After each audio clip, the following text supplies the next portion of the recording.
Like बोलते जाइए ना सर, लाइक वही ना करें, आप करते चले जाना तो ये क्या करें।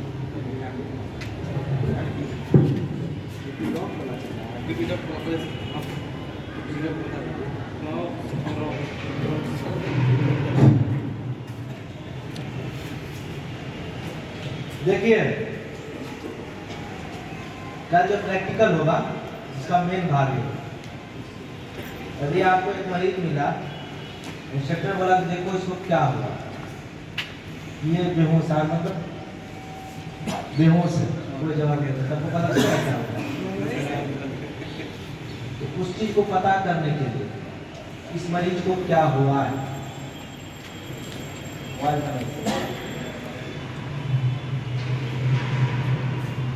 मरीज जो कि नहीं बता रहा है आपको, और उसे मरीज को पता लगाने के लिए किसको क्या हुआ है,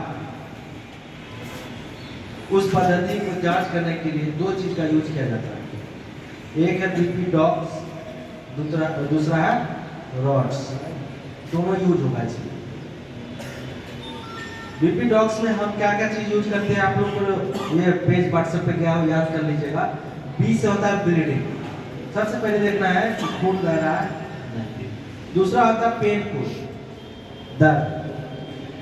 दर्द कैसे पता चलेगा ये बोल नहीं रहा है? उड़ेगा, झटका देगा, बॉडी को हिलाएगा, छटपटाएगा। उसके बाद आता है डिफॉर्मिटीज। डिफॉर्मिटीज क्या होता है? विकृति। किसी को लड़ाई में मारे हम मुक्का नाक पे, कैसा हो जाता है नाक का? वो बड़ा बिगड़ जाता है, अलग हो जाता है ना, थोड़ा फूल गया वैसे। अगला दिन दूसरे लोग पूछे क्या हुआ है, मुक्का फूला फूल रहा है, मतलब जो नॉर्मल बॉडी है उसके शेप में चेंजिंग आ जाना है। ओपन इंजरी, ओपन इंजरी जो कि आपको नॉर्मली दिख जाए, घाव, ब्लड बहता हुआ, हड्डी टूट गया हो, समझ में आ रहा है तुमको? Yes sir. आप पीछे सो मत जाना। उसके बाद एक है क्रिप्टस साउंड। हड्डियों के जब टकराव होता है तो वहाँ एक अलग साउंड उत्पन्न होता है, कड़कड़ाहट, रगड़ रगड़ होगा ना, उसको क्या कहते हैं? क्रिप्टस साउंड। उसको पहचानना। उसके बाद एस से है स्वेलिंग। स्वेलिंग का मतलब सूजन। सूजन महसूस हो सकता है वहाँ पे, नॉर्मली हाथ से भी पता चल जाएगा, वहाँ पर चिकना हो जाता है, जहाँ पे खुला हुआ रहता है ना।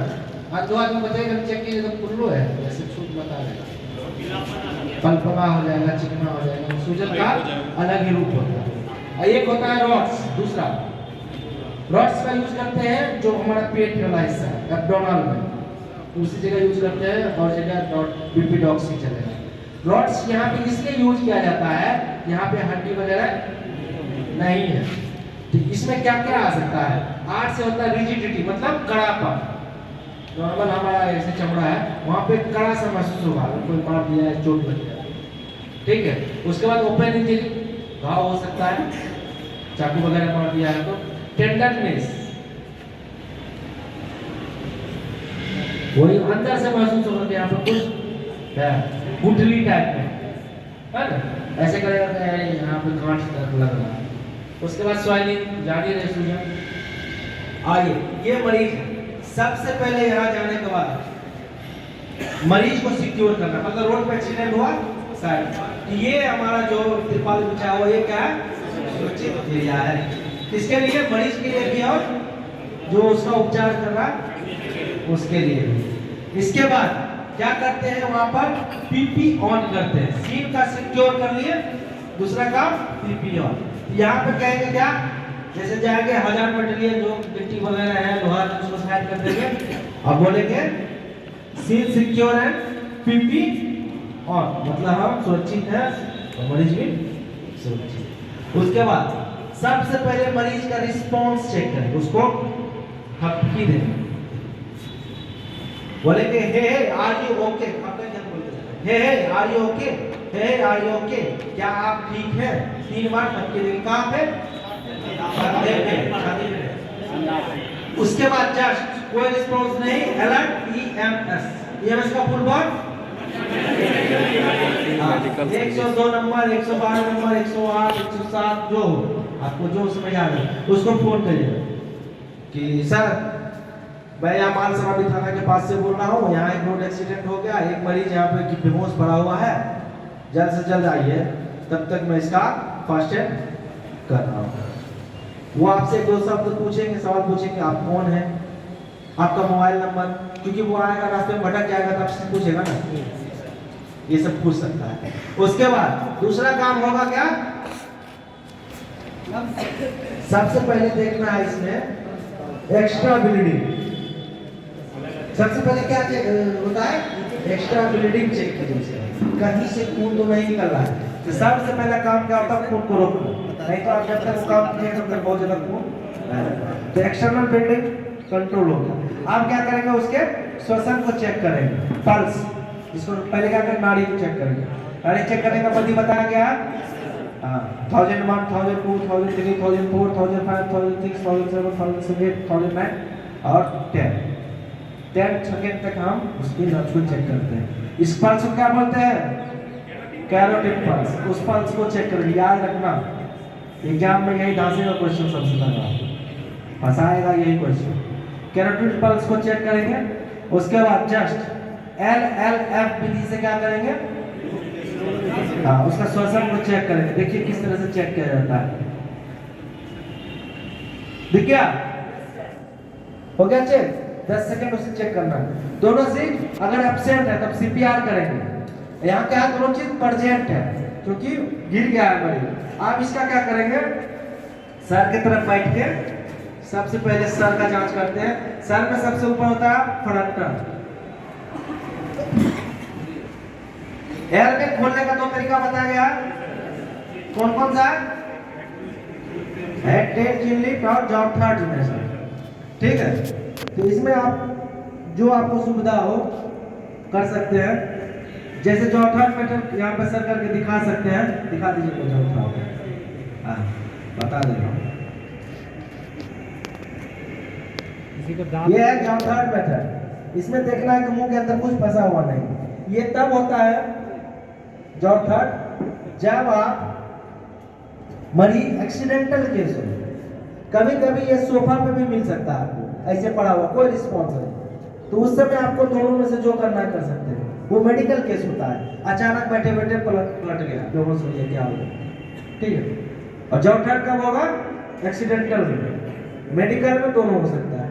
तो इसलिए आप और सिचुएशन देखिएगा किस सिचुएशन में है और कौन सा अप्लाई किया जाता है। आपका जितना रूल और जितना भी तरीका बताया जाता है, ऐसा नहीं हो कि एक ही में सब कर लेना, सिचुएशन को समझने की कोशिश करना होगा। आप क्या करेंगे, इसका चेक करेंगे। पहले क्या करेंगे, फ्रंटल, ऐसे देखिए किस तरह से अंगूठा को ले जा रहे हैं, एक भी जगह छूटना नहीं चाहिए, समझ गए। फ्रंटल नो बीपी डॉग, क्या बोलेंगे, frontal no BP dog, temporal no BP dog, occipital no BP dog, और उसके बाद पेरिटल। देखिए कैसे ऊपर आते हैं, ये हड्डी का नाम है, याद कीजिएगा, याद हो जाएगा, समझिए। सामने वाला फ्रंट पे इसलिए फ्रंटल, दोनों साइड में है उसको टेम्पोरल, नीचे जो होता है पिछला हिस्सा ऑक्सीपिटल, और सबसे ऊपर वाला हिस्सा को क्या कहते हैं, पेरिटल, याद कर लीजिए, ठीक है, हो गया। अब उसी तरह बिना हाथ को हटाए आगे बढ़ेंगे आई ऑर्बिट। देखिए आई ऑर्बिट को दोनों अंगूठा से जांच करेंगे।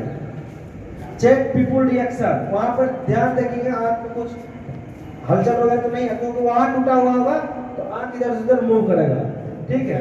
उसके बाद नेजल बॉन्ड, उसी से क्या करेंगे, नजल बॉन्ड। उसके बाद जायोमेट्रिक, मैक्सिला, मैक्सिला चेक करेंगे, मैक्सिला कौन सा होता है, ये वाला हिस्सा। उसके बाद लास्ट में होता है मैंडिबल, टुड्डी वाला। उसके बाद TMJ, temporal mandible joint, temporal ये है, मैंडिबल ये है, ये जहां पर जुड़ता है उसको कहते हैं TMJ, टेम्पोरल मैंडिबल। चेक करेंगे। उसके बाद check CSF fluid, CSF fluid पढ़ा गया है ना, नाक और कान से बहने लगता है उजला उजला, हाँ कभी कभी मस्तिष्क में चोट लगने के बाद भी निकल जाता है। चेक करेंगे उसको, किसी से चेक करेंगे, पेन लाइट्स। देखिए किस तरह से मरीज के सर को नहीं हिलाना है, देखिए आंख को उसी समय चेक कर सकते हैं या बाद में पहले भी चेक कर सकते हैं, हो गया। उसके बाद आप जाएंगे नेक रीजन। नेक रीजन कौन सा है? गर्दन वाला एरिया। इसमें सबसे पहले कहेंगे टर्किया है मिडिल लाइन, जो हमारी ये नली है वो बीच में है या नहीं है, तो उसमें हो जाएगा। फिर हो जाएगा क्या? सर्वाइकल कॉलर बोन, वहीं पे आगे से interior to posterior. Neck region को क्या करेंगे? इंटीरियर टू पोस्टीरियर चेक करने के बाद करेंगे सर्वाइकल कॉलर बोन को चेक। हो गया। इसके बाद आएंगे थेरोसिस रीजन, जो हमारे छाती वाला एरिया है। हाथ को हटाना नहीं है, ठीक है? देखिए आप कंटिन्यू कर दीजिए। स्टर्नम चेक करेंगे सबसे पहले बीच वाले, फिर रिब्स। रिब्स को दोनों हाथ से धरेंगे अच्छा से। महिला होगा उसमें उसके भंग ना हो, उसका ध्यान रखेंगे रिब्स को। उसके बाद जायफार्ट प्रोसेस, उसको चेक करेंगे, वो भी कभी टूट जाता है जो नीचे वाला हिस्सा, ठीक है? उसके बाद आएंगे एब्डोमेन रीजन में, जो हमारा पेट वाला हिस्सा। इसको 4 भाग में बांटते हैं। इसमें काल्पनिक रेखा खींच दो यहाँ से नीचे और नाभि के पास से 4 भाग में। तो पहले एक तरफ चेक करेंगे तब दूसरी तरफ जाएंगे। उसको क्वाड्रेंट बोलते हैं। क्या बोलते हैं? हाँ। तो राइट अपर क्वाड्रेंट, ये हमारे दाहिना हाथ है, इसमें ये राइट की साइड है अपर। उसके बाद राइट लोअर क्वाड्रेंट, फिर होगा लेफ्ट लोअर क्वाड्रेंट, उसके बाद होगा लेफ्ट अपर क्वाड्रेंट। समझ में आया? घड़ी जैसे चलता है इसके उल्टे, इस तरह चलेंगे। ऐसा ना कि एक बार इधर करें फिर इधर करें फिर इधर नहीं। Right upper, right lower, left lower, left upper. समझ में आ गया? गुड।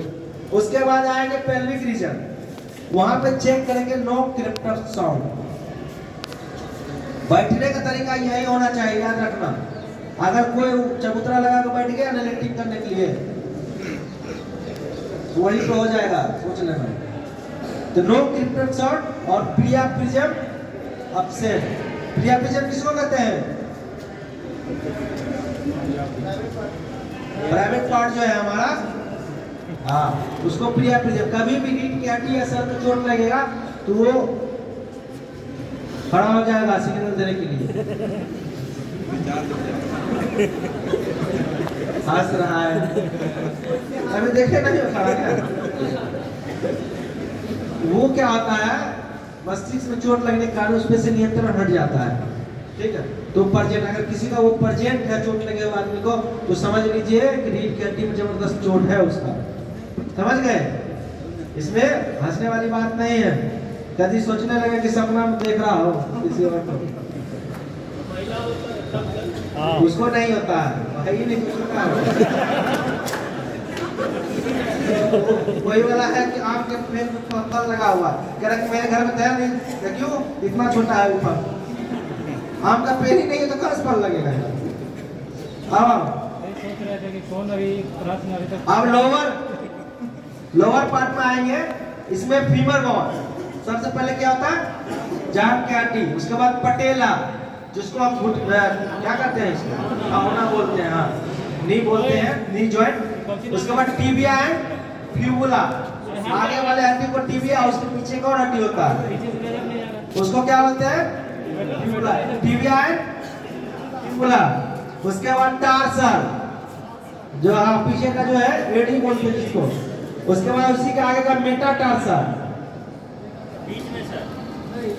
मेटाटार्सल आगे वाला पूरा हिस्सा। उसके बाद फेलेंजेस मतलब अंगुलियां। यहाँ पे एक और चीज चेक करते हैं, PMS, pulse motor function sensation, मतलब कि वहां तक खून पहुंच रहा है कि नहीं। उसको चेक करने के लिए आप पहले तो उसको गुदगुदी कीजिए, रिस्पांस कर रहा है कि नहीं। उसके बाद नाखून के पास पल्स मोटर फंक्शन दबाते हैं तो वो व्हाइट हो जाएगा। अपना सभी दबाओ नाखून, वो व्हाइट हो जाएगा। और जैसे उसको छोड़ेंगे तो 2 सेकंड के अंदर में रेड हो जाना चाहिए। अगर 2 सेकंड से ज्यादा टाइम लग रहा है तो उसको परेशानी है, दिक्कत है। क्या समझे? नाखून को 2 सेकंड के लिए दबा के छोड़ेंगे तो 2 सेकंड के बाद व्हाइट से फिर रेड हो जाना चाहिए। जिसमें टाइम लग रहा है भाई, कमी है, अनार खाना शुरू करो, ठीक है? अब अपर पार्ट में आएंगे, अपर एक्सट्रीमिटीज, शोल्डर जॉइंट। सबसे पहले क्या करेंगे, शोल्डर जॉइंट ऐसे दबाएंगे अच्छे से। उसके बाद ह्यूमरस, ये वाली हड्डी। उसके बाद एल्बो जॉइंट, ठीक है। उसके बाद इसको कहते हैं रेडियस अल्ना। इसमें दो हड्डी है, एक मोटी होती है, एक पतली होती है। इस साइड वाली हड्डी मोटी होती है, इस साइड वाली इसको रेडियस, उसके बाद उसको अल्ना, रेडियस और अल्ना चेक करें। उसके बाद कार्पल, जो हमारे यहाँ पे जॉइंट है, सो कार्पल। उसके आगे का जो है मेटाकार्पल, और उसके आगे फलेंजियस। इसको हम अच्छे से चेक करते हैं। अब आइए बैक रीजन। आप देखिए मरीज को कैसे, किस तरह से लिया जाता है। देखिए ये काम इधर भी आके कर लेना पहले, समझ, क्योंकि इधर भी एक हाथ और पैर है। हाँ,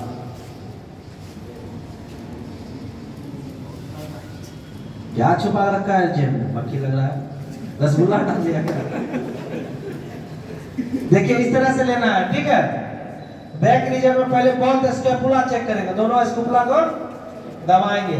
उसके बाद वर्टिब्रा, जिसको रीढ़ की हड्डी कहते हैं, उसको दबाएंगे। उसके बाद ऑल बैक रीजन, हर जगह हाथ मार के देखेंगे कि कहीं चोट वगैरह तो नहीं है। जहां पे कड़ा गया वहां पे चोट लगा हुआ, नहीं कराया तो चोट कहीं नहीं है, लेकिन ये बेहोश है। अगर इतना करने के बाद भी कुछ पता नहीं चला, कुछ नहीं हुआ, सांस चल रहा है, तो बेहोश है, तो उसका उपचार कीजिए जल्दी से। हो सकता है सोफे पे लेटा लेटा बेहोश हो गया हो। मान लिया जाए इसका जैसे ही आया इस तरह से पड़ा हुआ था, हड्डी टूट के, तब इसको कैसे चेक करेंगे? तो सबसे पहले इस हाथ को क्या करना पड़ेगा, सीधा करना पड़ेगा। हमारे हाथ टूटा हुआ था तब नुकसान हो जाएगा। तो सबसे पहले इस हाथ को ही चेक करेंगे। ऐसा जरूरी नहीं कि सर से ही शुरू करना है, सबसे पहले देखना है कि कहीं से खून नहीं बहा। अब इस हाथ को हमें सीधा करना है, तो पहले हाथ को ही चेक कर लेंगे। कोई दर्द नहीं है तब इसको आप कहीं भी रख सकते हैं ना, समझ में आ गया। अब मान लिया जाए पैर, पैर ऐसे करके पड़ा हुआ है, तो अगर मान लिया इधर से आपको कोई दिक्कत नहीं, उधर से करते हुए आ रहे हैं, तो इस पैर को चेक करना है, तब इसको सीधा करना है। अगर जरा सा भी दर्द है तो सीधा भी नहीं करना है, उसी तरह रहने देना। कितना बार क्या होता है, अब आप सर चेक करने गए, इसी तरह हाथ ऐसे रखे हुआ है, ऐसा भी हो सकता है ना। आप क्या करना, आपको सर चेक करना है, तो पहले इस हाथ को हटा दिया, पता चलिए हाथ हाथ में आ गया। तो इसके लिए क्या होगा, पहले हाथ को चेक कर लो, तब उसको सीधा करो। अब बाद में फिर जो बात बच गया उसको कर सकते हैं। ऐसा एकदम इमरजेंसी नहीं है कि सर से सर बताएंगे तो सर से शुरू करें, या लिखा हुआ सर, ये बॉडी के पार्ट्स को लिखा गया इस हिसाब से ताकि आपको कहीं मिस ना हो।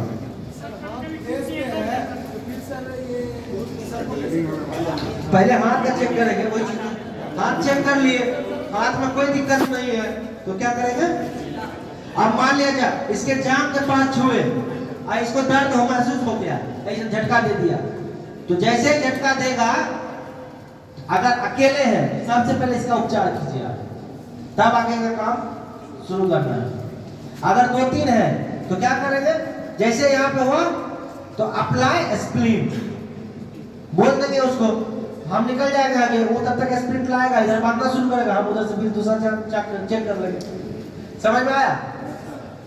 जहां पे प्रॉब्लम हो, हाथ में प्रॉब्लम हुआ, अप्लाई स्प्लिन बोल देंगे। जो हमारे सहयोगी हो क्या करेगा, उसको पट्टी बांधना शुरू कर देंगे, तब तक हम अपना आगे काम कर रहे हैं।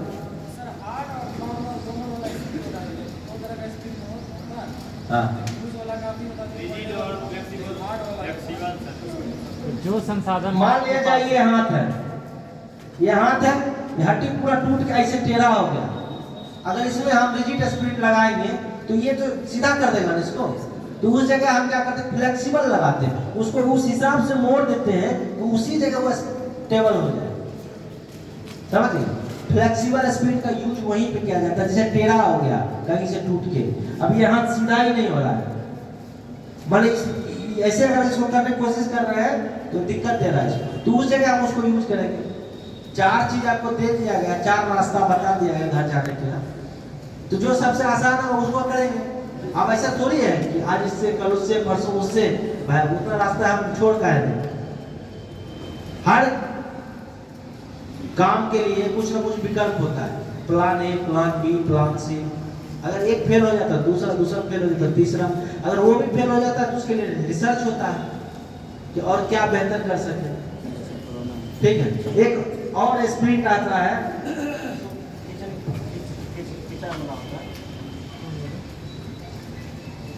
एक और स्प्रिंट होता है।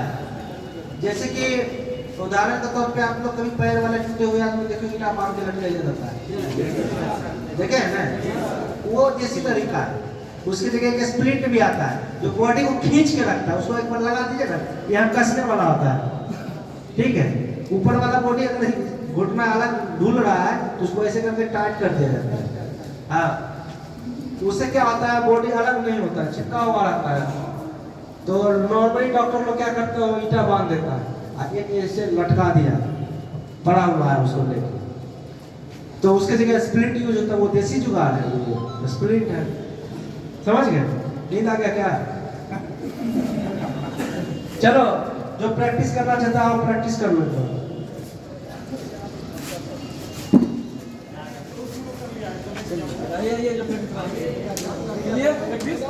अभी आएंगे, चलिए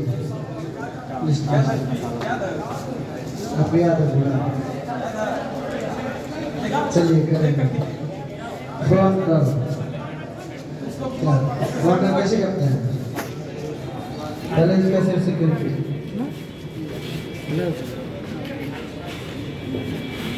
डायरेक्ट आके